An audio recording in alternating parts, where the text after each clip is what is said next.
So anyway, here's our Black & Decker. It's 8,000 BTU. And I want to show you on the side here, there's little handholds on either side right there. And so for me to get this out of the styrofoam, I just kind of put my feet on it, just lift it up. It rolls, by the way. It's heavy too. So we've got it out of the box.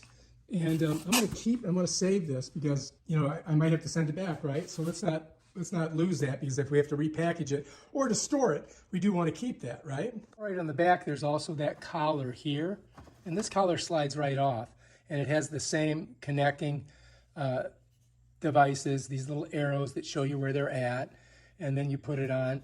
And then this just slides back down in there like this. You know? It's basically a square. And then if you push it, it'll pop off on this one. You see that, how it catches? So to get it out, you push that in, and then you just slide it up. And that's basically how that works. All right, so that's pretty simple, right? So let's go ahead. We'll just leave that on there for now. Over here is your valve that lets the water out. So you've got two valves on it, this one here. And if you unhook it, this is where it comes out. Now, if you were going to use this hose, what you would do is you just kind of smush it on there like that, and then put it in wherever you're draining it. You could drain it out the window, or if you wanted to, you could drain it into a bucket. All right, let's pull that off. All right, to put this back on, we just go ahead and twist it right on like that.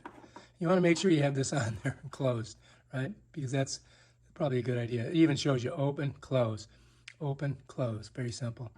And I don't know why they have this tape on here, but let's go ahead and take that off. All right, so anyway, this drain on the bottom here, I'm going to show you how it works. You just unscrew it, just like that, okay, and it pulls off. And then you're going to notice that there's this little thing here. But what you have to do is you got to kind of pull this, and it pops out. You see that? When we use it. Now, to put it back together, I'm just going to smush this in there like that. And really, that would probably keep the water from coming out. But then they also have this little connector that you got to squish it in there like this. Get it tight. All right, that's done. So also this thing has filters on it, and this is one right here. It just pops off. And see how it's got this little filter area? You need to clean this periodically. When you start to see this thing get like, you know, kind of a little bit clogged up, that's time to clean it. Notice on the bottom there's 1, 2, 3, 1, 2, 3. You got to slide those in there like that. And then up here you're going to see there's a little area there, one there, hole there, and a hole over here. And so you got to get all those things in there, just like that. So that's the one filter. Then you got another one. Now I'm going to pull that tape off. Now when I take off that filter, it'll pop right off. See? So now you can take it to the sink and wash it. And again, uno, dos, tres. You've got a couple things here and here. To get it back in, you're going to smush it in like that, and then just pull it over. And you may have to use a little elbow grease to get it on. But it goes on pretty easy. So those are your two filters here. Those are your two drains. So check this out. When you plug this in, you cannot use an extension cord. And it has its own like GFI kind of situation here. It's got a fuse on it. So if it gets hot or something, it can't blow this fuse, and then the thing turns off. And you just plug it into 110. And you want to put it in a receptacle that only has this in it. All right, you follow me? Just this, nothing else. First thing you got to do is make sure that, you know, if you're going to do a really big window, you may have to, you know, slide this way up, or it would be kind of like this. You know what I mean? But we're just going to need about that much, right? Because look, it kind of fits right in there. That looks pretty good. Make sure that you don't lose this, right? So that's going to fit in there like that. Let's just go ahead and set that down here for a second. All right, now before you put this in there, you probably want to put this on. And I'm thinking, you know, we don't want to put it this way because that's going to hit that what you call it. So we want to put it like this way, right? Now it's got this thing on here, which kind of impedes the squeezing of this. So if you can take this off, all you got to do is unscrew this. And the reason I say that is because we've got in the window here, if I can pull it up, we got a screen, right? So we don't really need, this is to keep the critters out. And this will make it easier to get on, so if we take that off. So let's go take that off.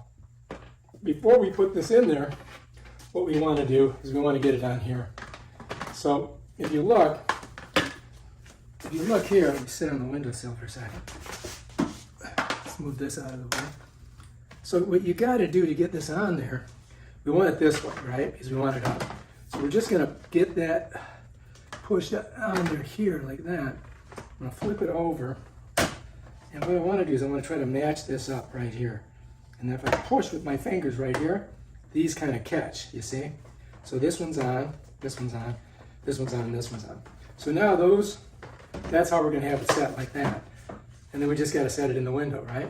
All right, so now, let's go ahead and pop this up. We're going to set this in there and slide it all the way over, just like that. Okay, now we need this. This right here we need to stick in here to lock it out. So we're going to put it right there, just like that. And bam, we're ready to go. And that's pretty much it. Now the next thing you can do is you can put this on here, just like this. And you can cut this, but I'm not gonna. I'm just gonna fold it over for now because, and this gives you some added like insulation. And then this comes down on top of it, just like that. And now you got it all squished in there, ready to go. You can put this on. You can either put it here first, which is pretty simple. Look, I just match up those two little arrows, right? Then twist it a little bit. Bam, Bob's your uncle. Done. Now we can just slip this over like that. And we just come up. And we're just going to twist it on there, just like we did the other. All right, so to get this bad boy on, right? We get her in there and just twist it. Bam, you're ready to go now. Looking good. So here you are. You don't want to have too much of a kink in it. Just make sure you got her on there. You got her on there and you're ready to go. All right, we got everything set up. We're all hooked in. All we got to do is plug this bad boy in. And remember, dedicated port. Don't put it in with other stuff. Have it all by itself in the plug or the outlet or whatever you want to call it. Bam, it's ready to go. All right, let's try it out and see what we think. Let's go ahead and hit the on button right here. First of all, you've got to turn it on. To turn it on, you're going to come to the universal power signal and just click it. And it's going to take a couple seconds for it to really kick in. If you look here, you've got an up and a down arrow. If I press this, it goes down in temperature. I've got it set at Fahrenheit. Now if I press this, it'll go up in temperature, okay? Here is the fan. This is high, medium, low, and auto. All right, so I can change it by clicking this. Now it's on auto. And that means that the motherboard, or the brain of the thing, is going to tell you whether it's going to go low, medium, or high. If I click here, it's low. It takes a second for it to kick in. You hear it? Let me do it again. This is medium. It should pop up a little bit. There you go. And then that's high. All right? Now over here you've got modes. Right now we're in AC. We're cooling. But if I click this, that is dehumidifying, DH, right? If I click it again, that's only the fan. You see there? And then if I click it again, a little snowflake is cooling. And that's pretty much that. Over here is a timer, and that's a little bit more advanced. If you go into your manual, it'll tell you how to time it. But when you're using something like this, I think it's better just to set the temperature and just let it ride. I think that's the best way to do it. I mean, if you're using this all the time, then you really need to get a mini split or an actual real AC in your house. Anyway, that's how you use the manual controls. Turn it off, you just click here.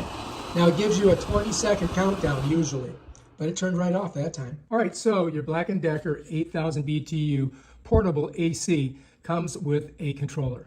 All right, so on the back of it, you have this little finger thing here. You just pop it, and you're going to notice you need AAA batteries, which we have right here. These are AAA Duracells, you see that? And so usually your negative goes where your spring is. So let's go ahead and put that one in there. And it looks like we only need two. Let's put the other one in. Bam, now we're in. Now all we gotta do is put our little door on. So it slides in there. You gotta kind of pop it out and then pop it in. So now it's ready to go. All right, we're gonna show you how to use this remote. This is the universal power sign. It's the same as this thing here, right? So if I press this, it should turn on, and it'll probably go to the last temperature of whatever it was. Bam. Now you can be standing up to 7 meters away from the unit itself, but anyway, there it goes. It's on 72. Now if I want to change the fan, I can go to this icon, which is the same as this one right here. I click it. It goes to auto. That's auto, right? I click it again, it goes to low. takes a second or two. See, now it dropped down. And there's medium fan. Right? And there's high fan. It takes a while if it gets there. So I'm just going to go to low fan so we have less distraction and noise. All right, now you get two up arrows, like you got a down arrow and an up arrow here. Now you get an up arrow and a down arrow here. So if I want the temperature higher, I click here. If I want it lower, I click here. And you see, and it changes correspondingly here and on there. And next, if we go over here, these are modes. So if you look here, you see modes. So if I click this, it's going to change the mode. The first mode that it'll change to is dehumidify. So we should see a D and an H. You don't see it really here, but you see it here. If I click it again, it should go to fan. See, that's fan. We're at fan now. The next thing, if I click, it should go to snowflake or ice cold AC. And it's right back to AC. Okay, I'm done. Now, if you come into the room and it's super warm and you just want to blast it, you go to this, see that little hurricane thing? Hit it, bam. And it brings it all the way down to 64. And now it's going to really crank and cool the room. Okay, if you click it again, it'll go back to the regular temperature. Okay? And then to turn it off, all you do is hit the power sign. And you just go ahead and click right here. And bam, it just goes off. And that's how you use the controller. Now, it does have a timer on it, but that's more involved. And, you know, for a unit like this, I don't know why anybody would use a timer, because you're just cooling one room, and you're only cooling it when you go in there. So I would think the best way to do that would just be turn it on, turn it off when you leave. You guys are going to love this thing. Woo! It's working great. It only took 2 seconds. Bam, pops your own. All right, if you like this video, subscribe to my channel and check out my other awesome videos on stuff like this. Peace out.